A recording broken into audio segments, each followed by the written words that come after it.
Assalamualaikum warahmatullahi wabarakatuh.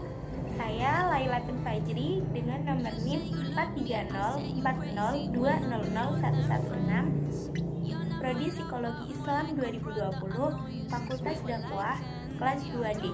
Di sini saya akan memaparkan hasil pengamatan saya pada anak berusia 5 tahun dengan tema kognitif yang judul Si Kecil Iko yang Pandai Mengingat.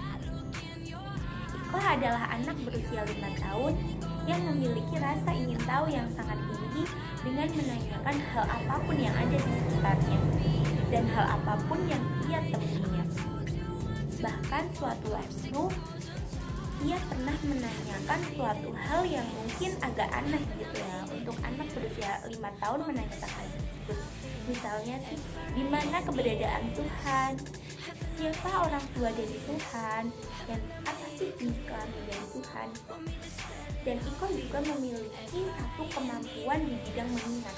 Di antaranya adalah ada beberapa surat pendek Al-Quran yang sudah dihafal, nama-nama malaikat beserta tugasnya, huruf hijaiyah, dan beberapa doa yang harus diucapkan, yang harus dilafalkan sebelum ia melakukan suatu kegiatan.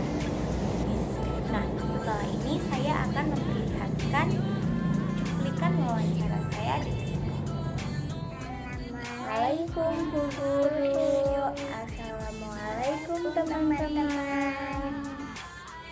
Nama saya Ika. Saya Saya berumur berumur 5 tahun. Iko bisa menghafal surat-surat pendek? Bisa. Cobain yuk. Cobain, ayo. Iko bisa menghafal surat Al-Ikhlas? Bisa. Yuk. Bismillahirrahmanirrahim. Wallahu ahad. Allahus samad. Lam yalid walam yulad walam yakul lahu kufuwan ahad. Pintar. Iko bisa menghafal huruf hijaiyah? Bisa. Yuk cobain yuk. Alif ba ta ta jim ha ha dal ra ya sin sin rot sod don tang ain sin ba of alf lam mim nun waw Bisa ya, pintar. Iko bisa menghafal doa ketika hujan? Bisa. Yuk cobain yuk. Ayo. Bismillahirrahmanirrahim. Allahumma Sayyidana singa. Pintar. Terus apa lagi ya? Alawul kafi. Hadis tentang surga di telapak kaki ibu. Hadis. Bismillahirrahmanirrahim. Al-jannatu tahta aqdamil ummahat. Surga di bawah telapak kaki ibu. Pintar. Terus salawat. Alahul kafi rabbuna lakafi qasadana lakafi wajadana lakafi likuli rabbika wana lakafi wa ni'man kaufi alhamdulillah. Pintar. Makasih ya. Dadah Bu Guru. Sama-sama. Dadah Bu Guru. Dadah teman-teman. Wassalamualaikum warahmatullahi wabarakatuh.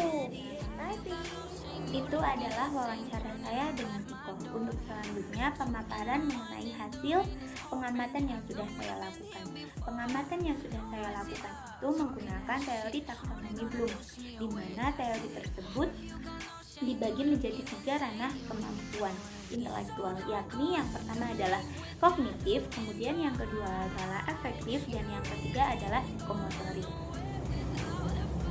Dari hasil pengamatan yang sudah saya lakukan, dapat disimpulkan bahwasanya ranah kemampuan yang bisa digunakan adalah kognitif. Kenapa harus kognitif, bukan efektif maupun psikomotorik?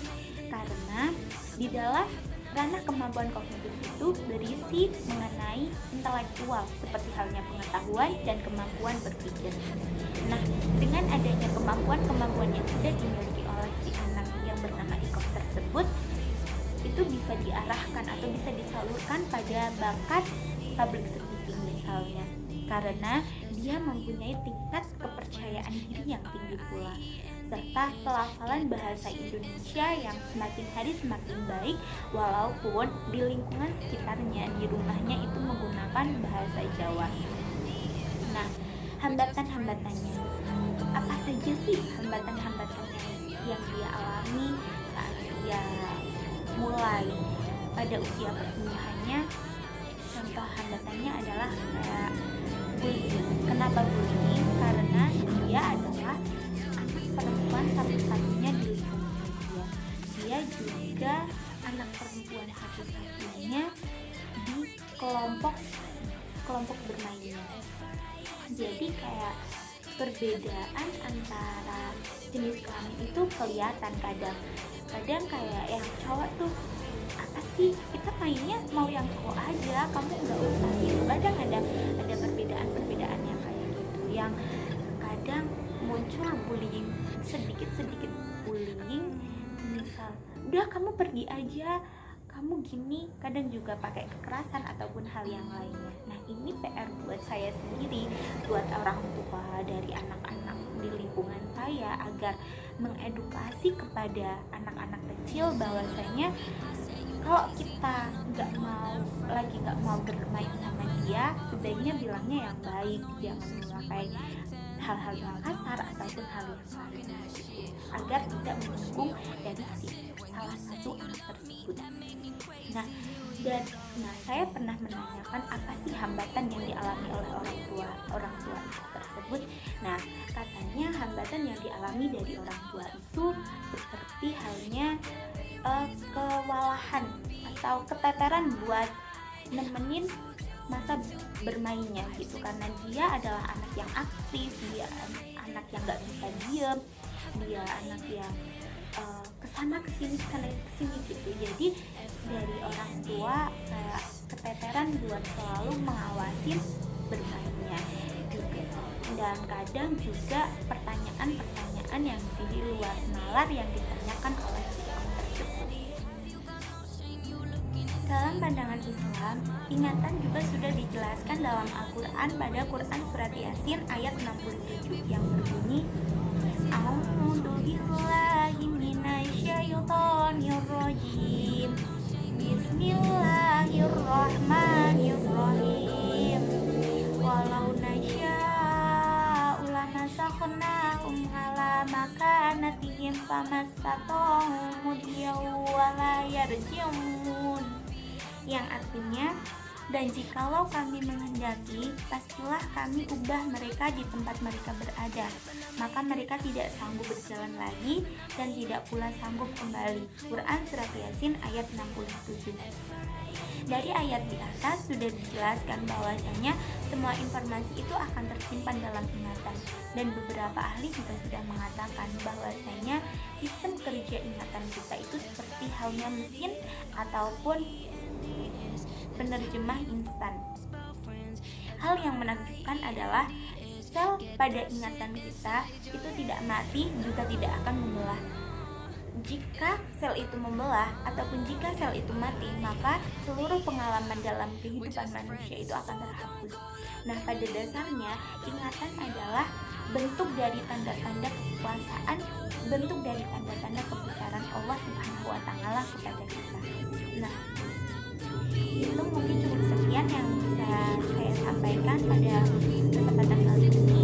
Dari awal sampai akhir pastinya banyak sekali kesalahan, dan kata-kata yang kurang. Saya mohon maaf yang sebesar-besarnya. Billahi taufiq wal hidayah. Wassalamualaikum warahmatullahi wabarakatuh.